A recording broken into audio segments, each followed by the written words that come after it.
Hoje a gente vai mergulhar num período bem específico da nossa política externa.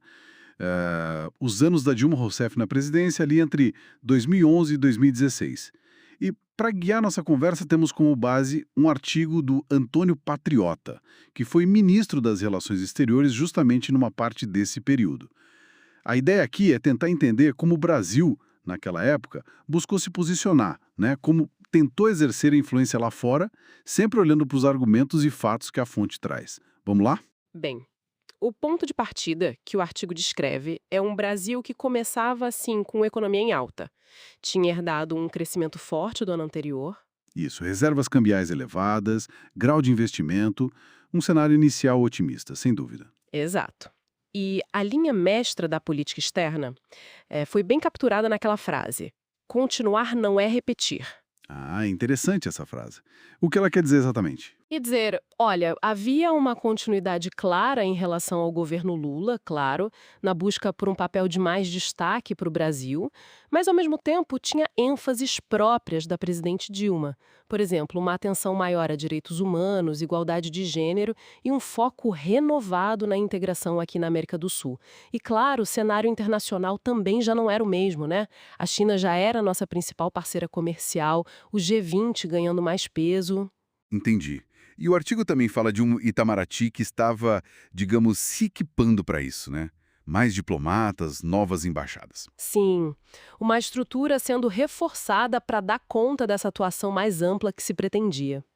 E a tese central que a fonte defende é essa consolidação do Brasil como um ator de influência global. Não só regional, mas global mesmo.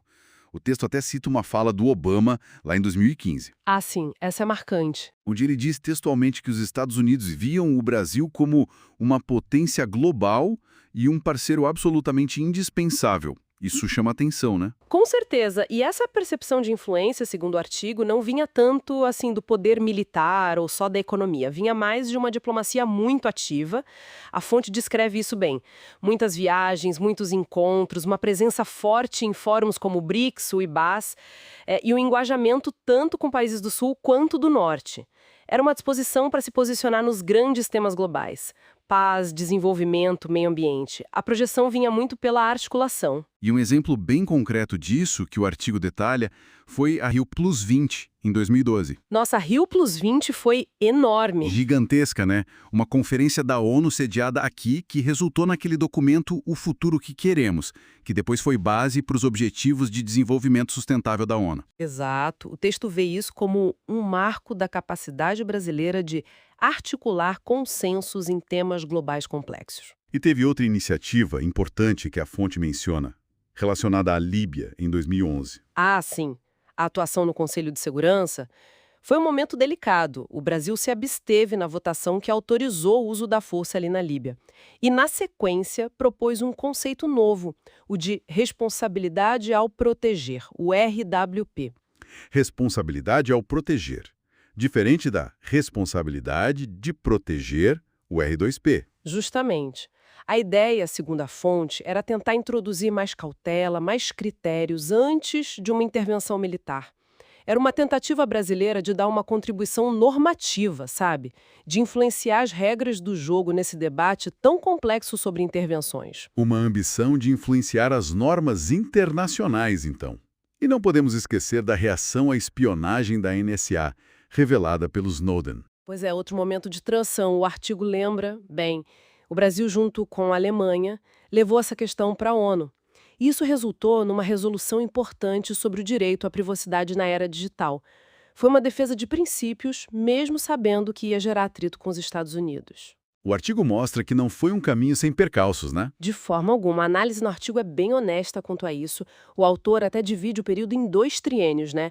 O primeiro, 2011-2013, de maior crescimento, mais popularidade, e o segundo, 2014-2016, já marcado pela recessão econômica e pela crise política interna se aprofundando. Manifestações de 2013, Lava Jato. Exatamente. Mas o argumento central do texto é que, mesmo com esse cenário interno adverso, a projeção externa, principalmente via ONU, foi mantida. Crises pontuais, como aquela diplomática com a Bolívia, por causa do senador Molina, são citadas como exemplos dessas turbulências que tiveram que ser administradas. Então, resumindo o que essa análise nos traz.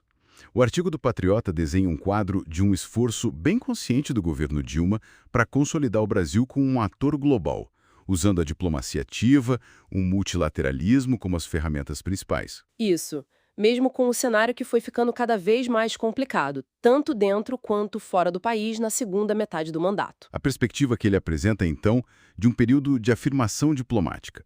O Brasil buscando deixar sua marca em debates-chave. Sim, debates sobre desenvolvimento sustentável, paz e segurança, direitos humanos, privacidade na era digital, construindo sobre o que veio antes, mas também tentando inovar, como no caso do RWP.